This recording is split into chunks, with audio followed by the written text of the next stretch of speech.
आज एक बात सोच कर बताइएगा, आपको या आपके परिवार का कोई सदस्य बीमार हो गया तो क्या आपके शहर में कोई ऐसा अस्पताल, कोई ऐसा हॉस्पिटल है जो आपकी जान बचा सके? और उस कंडीशन में जब आपके पास पैसे ना हो, मुझे लगता है शायद आपका जवाब ना होगा।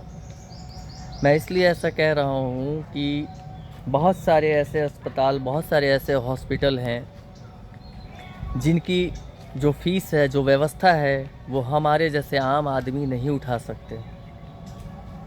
और अमीर आदमी तो आराम से उस सर्विस को ले सकता है, वो इलाज करा सकता है, लेकिन एक गरीब आदमी, एक आम आदमी काफ़ी दूर हो जाता है। मैं ये नहीं कहता कि सरकारी अस्पतालों में व्यवस्था नहीं है, बस करने की नीयत नहीं है।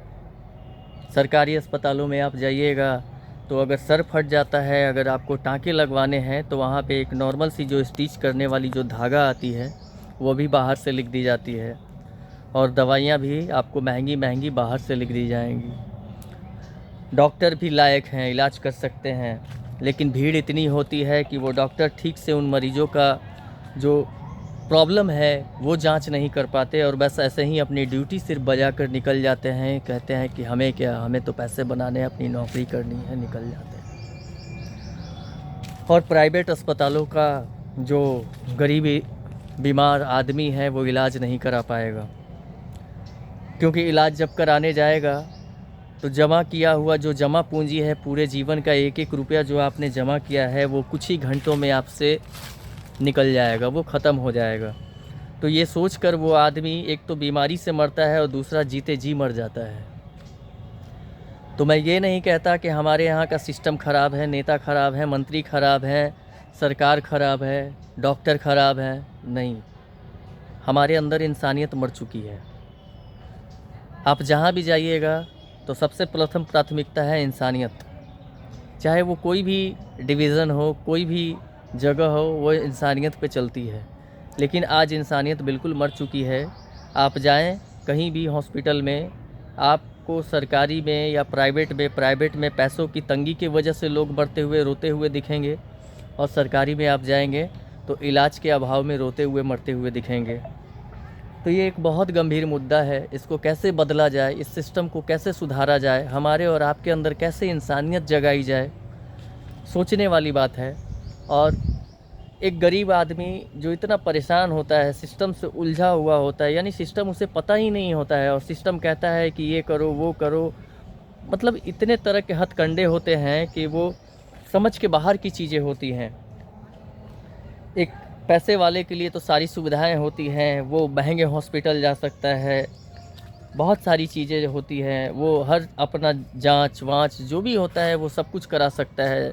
जो बड़े बड़े नेता मंत्री हैं उनका इलाज उसी सरकारी अस्पतालों में बहुत अच्छे से होता है। लेकिन एक आम आदमी को जाके आप देख लीजिए उसके बेड पे क्या स्थिति है, और वो डॉक्टर जो हमारे और आपके बीच के, हमारे और आपके घर के होते हैं, वो जैसे ही डॉक्टर बन जाते हैं तो वो कुर्सी कुमार। मैं हमेशा बोलता हूँ कि कुर्सी की लत बहुत बुरी है। वो कुर्सी पे बैठ जाते हैं, पेशेंट को देखने तक नहीं जाएंगे।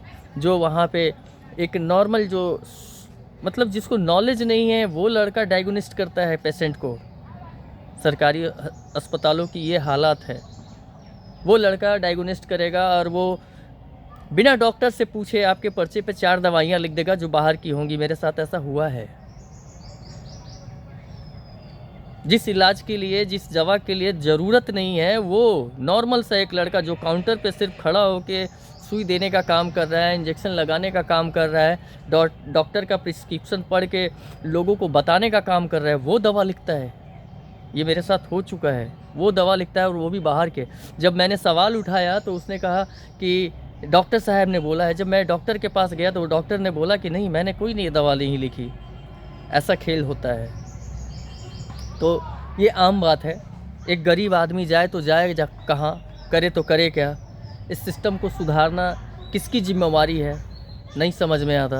और अगर नहीं समझेगा ये सिस्टम, नहीं सुधरेगा ये सिस्टम, तो ये जो काली कमाई का खेल चल रहा है, भगवान न करे कल को जाके आपके परिवार पर आए जो लोग काली कमाई कर रहे हैं, उस वक्त आपको एहसास होगा कि एक गरीब आदमी किस तरह से रोता है और किस तरह से कलपता है और किस तरह से वो बर्बाद होता है।